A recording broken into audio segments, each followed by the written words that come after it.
I'm saying as part of the emerging industry, the financial practices and the constraints and the pressures are even higher if they could possibly be, always, and definitely more so in the current scenario.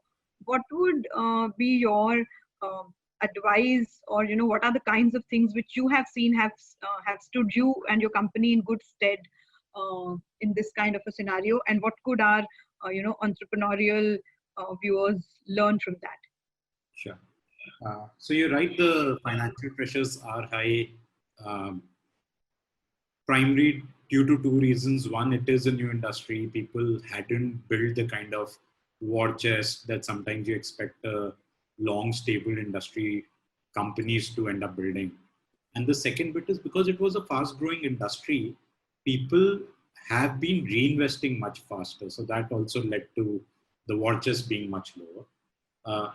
If you ask me, the way we've been thinking, and also what I recommend to people is, one is the bit of just reverting back to the core, right? So any growing industry, fast growing startup, you would end up doing multiple projects. There'll be multiple stream of activities happening.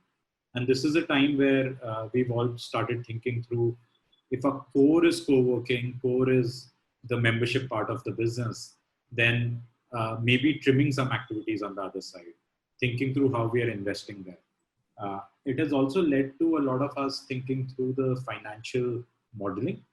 So for example, there is a lot more conversation with the property owners, right? The builders who are our partners in the business, on going back to them and doing a revenue share conversation versus a straight lease conversation, right? So share the upside and share the downside, and let's go through this together. So those are a few things.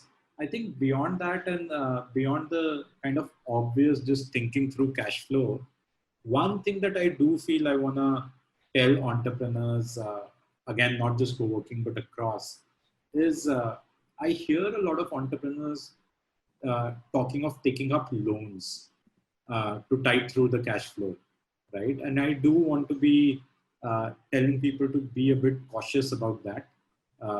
And primarily because of the way the loan as an instrument works, right? Like, loan makes sense to be utilized for projects which will generate cash flow, right? Loans, so it goes well in working capital, right? It goes well in certain kind of investments which are expected to start creating cash flow at a certain pace, right? But loans aren't designed for seeing you through survival while you don't know how your industry will bounce back, right?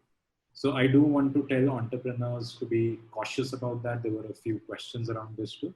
So, so think through how you'll be managing finances, and it may make sense for people to just raise equity at a lower valuation if they have that choice versus going through loans sometimes.